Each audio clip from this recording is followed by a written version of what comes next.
Hello, I'm Mrs. Charity. Welcome to the Glorious Heritage Overview of Catholic Church History. Discover the amazing story of the Church together as a family as you color and paste your way through the timeline and printables, which you can find on our website. And now let's move into our topic for today.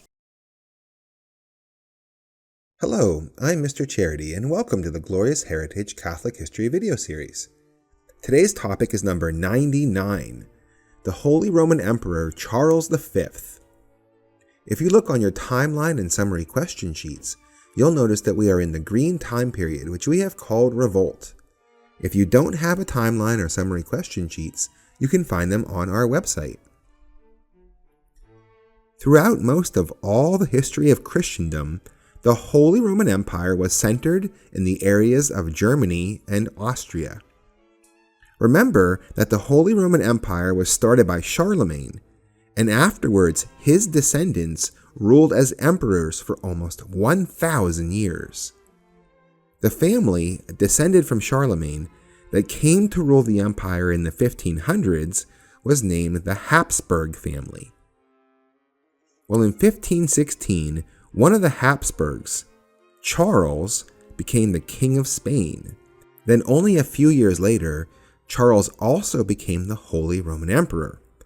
Thus, under his rule, the Kingdom of Spain was brought into the Holy Roman Empire, making its lands even greater than it was before. Now, during the reign of Charles V, the empire faced many challenges. We already know about the Protestant revolt that was started by Martin Luther in 1517. Well, Protestantism was a major problem for Charles because the Protestant revolt started in the heartland of the Holy Roman Empire. It started in present-day Germany. Many of Charles's subjects became Protestant and therefore didn't want to be part of a Catholic empire any longer. Another problem for Charles was the Ottoman Turks. Now, do you remember them from past videos? Remember that they defeated the Byzantines and took over the city of Constantinople in 1453. Well, the Ottoman Turks at this time were now threatening Western Europe as well, and Emperor Charles V had to fight against them. Yet another big problem was the French king. Now, France was a Catholic kingdom at this time, and you would think that the Holy Roman Empire and the French kingdom would be friends, since they were both Catholic. But that's not the case. I was very sad when I learned that the French king felt threatened by the Holy Roman Empire, and he often worked against them whenever he had a chance. There was even a time when the French king would send weapons to the Ottoman Turks so they could fight better against Charles V. Can you imagine that a Catholic French king helped the Muslim Turks to fight against another Catholic kingdom? It seems that they forgot about their Catholic faith. What a tragedy. So all these problems made life very difficult for Charles V. Of all the problems in the empire during the reign of Charles V, though, perhaps the biggest problem was Martin Luther and the Protestant revolt. In past centuries, sometimes heretics like Martin Luther would arise and do much damage. But in those times, the Holy Roman Emperor would usually act very swiftly, and he would capture the heretic and bring him to trial. But this time was different. Charles V was so busy with so many of his other problems, and also perhaps because he didn't try very hard, Martin Luther was never arrested and stopped from spreading his heresy. And to make matters even worse, if you remember from a previous video, that Charles V even had Protestant soldiers in his army, and they marched to Rome and destroyed the city for 8 straight months. So after many years of being emperor and trying to solve all these big problems, Charles finally realized that his empire was just too big for him to handle. He resigned from being the emperor and he divided it up between 2 people, his son and his brother. Okay, now Mrs. Charity will tell you about something famous with the Habsburgs, their jaw. Hello, I am Mrs. Charity. Do you remember that Mr. Charity told you that Charles V was a Habsburg? Well, the Habsburg family was the ruling family of the Holy Roman Empire, and because they were in charge, they didn't want another family to work their way in and take the empire away from them. So the Habsburgs decided that in order to keep their family in power, that they would have their sons and daughters marry their cousins.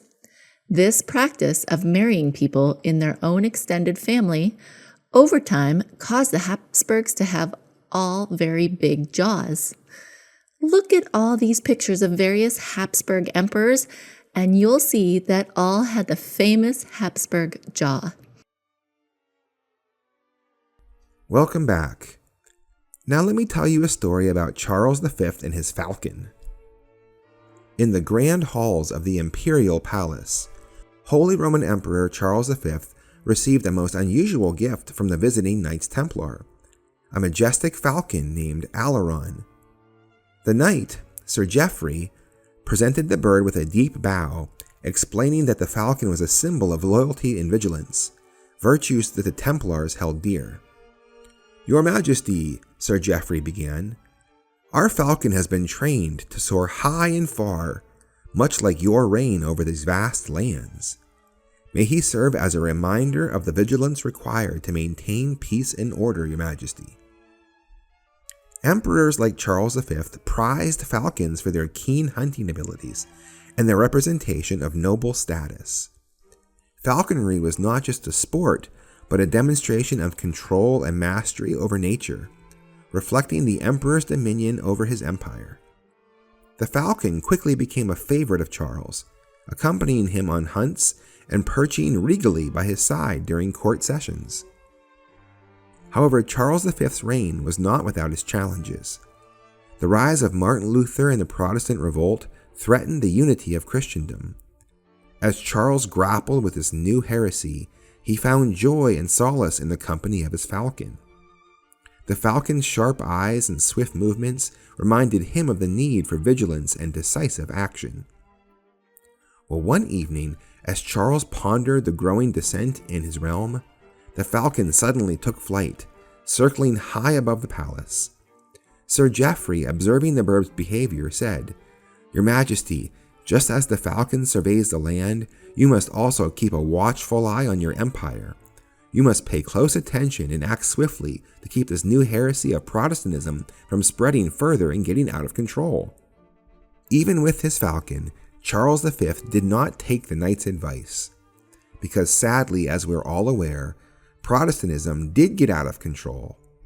Perhaps Charles V should have been more like his falcon. Well, that's all for today. In the next video, we'll talk about a topic that gets a very bad reputation. We're going to talk about the Inquisition.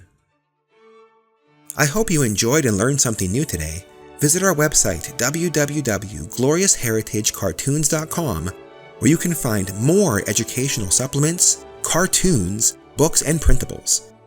You can also follow us on YouTube, Facebook, and Instagram to get notified of our latest updates and videos.